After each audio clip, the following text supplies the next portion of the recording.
idol. So for today's video, meron na naman ako sa inyong i-share na panibagong modifications. So guys, kung natatandaan nyo na nag-post ako about dun sa nanakaw kong electric scooter na si Ninebot GT Max, yun yung minodified ko dati.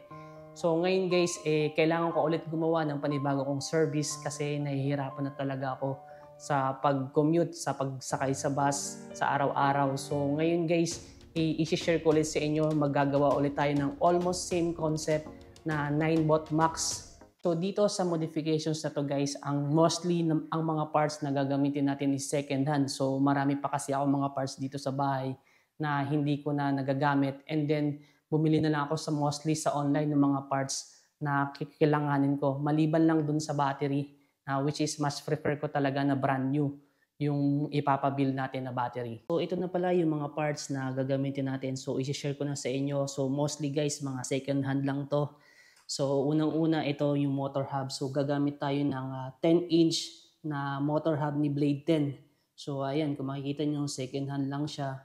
And then yung tire, second hand lang din. And then guys, gagamit din tayo ng hydraulic brake na Zoom, second hand din. And then ito, D&M air suspension para sa harap. And then headlight na second hand. Ayan. So dito guys, ang bago dito is itong monorim na pinakang suspension niya kasi nga wala akong mahanapan na second hand nito. So ito siya, brand new. Nabili ko siya sa online. And then ito guys, second hand. Nabili ko rin sa online itong pinakang handlebar extension. So ito yung gagamitin natin paglagay nitong handlebar. And then ito guys, pinakang lock niya. So matagal na to sa akin, hindi ko lang siya nagagamit. So brand new naman to ng monorim. And then yung handlebar guys, ito rin yung gagamitin natin.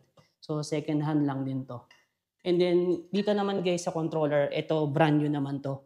Ito yung gagamitin natin na controller ng Teberon na TFT display na pang Blade GT. Ayan, and then ito yung TFT display na gagamitin. Ito yung harness, yung PCB box, at ito yung dalawang controller na kakailangan natin. And yung pinaka-last na part na gagamitin natin is itong frame ng Ninebot Max. So dito guys, nabili ko ito sa taga Dubai, second hand. So ang sabi sa akin ng may-ari na nabaha siya, so hindi niya na magamit. So nabili ko siya ng hindi kasama yung battery. So as in, ang purpose ko lang talaga is kunin yung pinakang frame niya. So dito guys, medyo makakatipid tayo kasi nga second hand yung mga parts na gagamitin natin. So maliban lang talaga sa battery. Kasi nag-invest talaga ako sa battery kasi nga alam ko yun yung kasi yung pinakang para magtagal yung electric scooter, dapat talaga mas maganda yung battery. Ang kulang na lang pala dito guys is yung battery na pinapa-build na natin, and then dito guys yung pinakang footrest para ma-assemble ko na. So wala na akong babaguhin dito, i-insert ko lang yung motor hub. And then siguro acrylic board na rin, and then itry ko na lang din siyang i-repaint yung kulay nitong electric scooter. By the way pala guys, sa battery na pinapa-build natin is magpapa-build ako ng 60 volts na 30 Ah na 21700 cell. So yun yung ipapa-build natin dito na ilalagay natin dito sa ilalim ng frame para dito sa pinakang handlebar niya malinis. So 10-inch version lang to na gagamitin natin sa service sa pang-araw-araw nating trabaho. Ngayon guys, ang gagawin na natin is i-disassemble ko na itong si Ninebot Max. So ititira ko na lang yung frame para masimulan na natin makapag-start na tayo makapag-assemble ng service natin sa trabaho.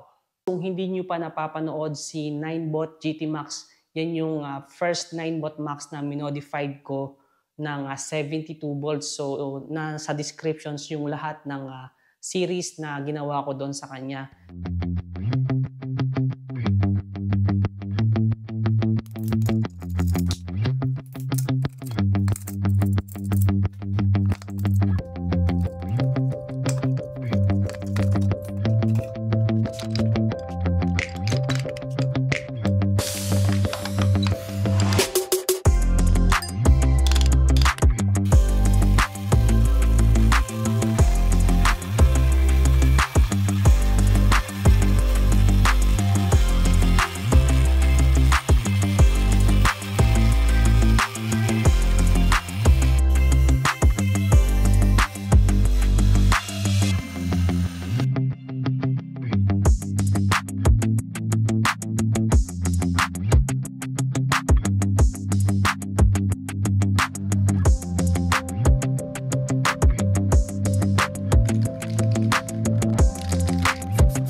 Okay guys, so ito na pala yung itsura ni 9bot Max after nating matapos lahat, final na to. Ganito na yung itsura niya.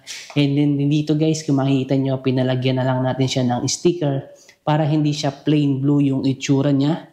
And then dito rin sa harap, ayan, kung makikita nyo guys, meron din siya mga accessories na red color. Ayan, so nilagyan din natin para maiba rin yung kulay. And then yung axle cup.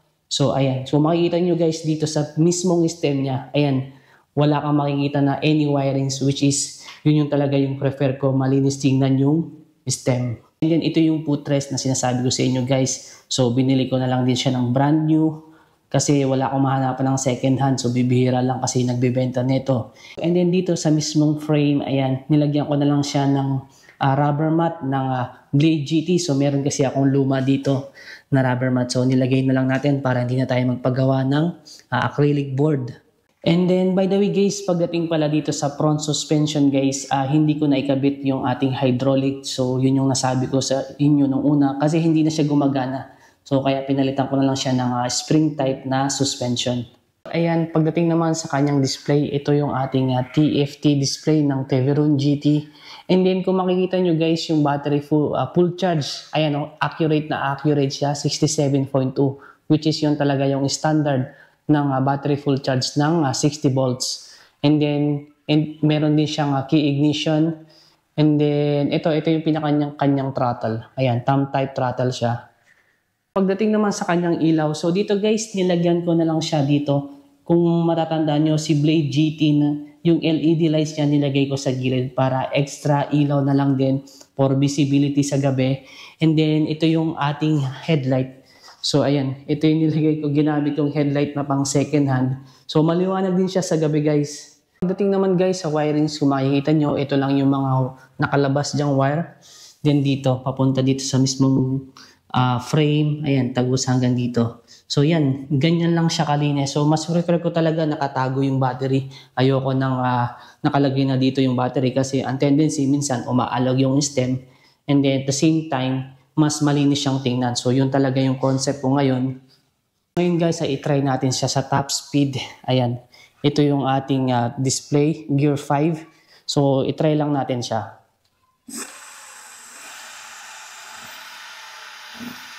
So ayan, kung makikita nyo guys, konting pitik lang.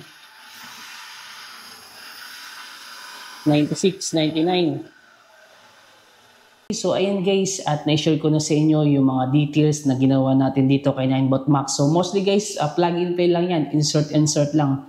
So medyo mas nadalian ako dito compared dun sa 9bot Max GT na mas malaki na 11 inch yun lang, except lang dun sa pinaka monorim. So meron akong videos niyan kung paano kung inassemble yung monorim. So panoorin nyo na lang, same process lang din naman yun. So ayan guys, abangan nyo sa susunod nating upload. I-review naman natin at the same time yung top speed niya para ma-share ko sa inyo yung performance ng ating modified na 9bot Max mini version.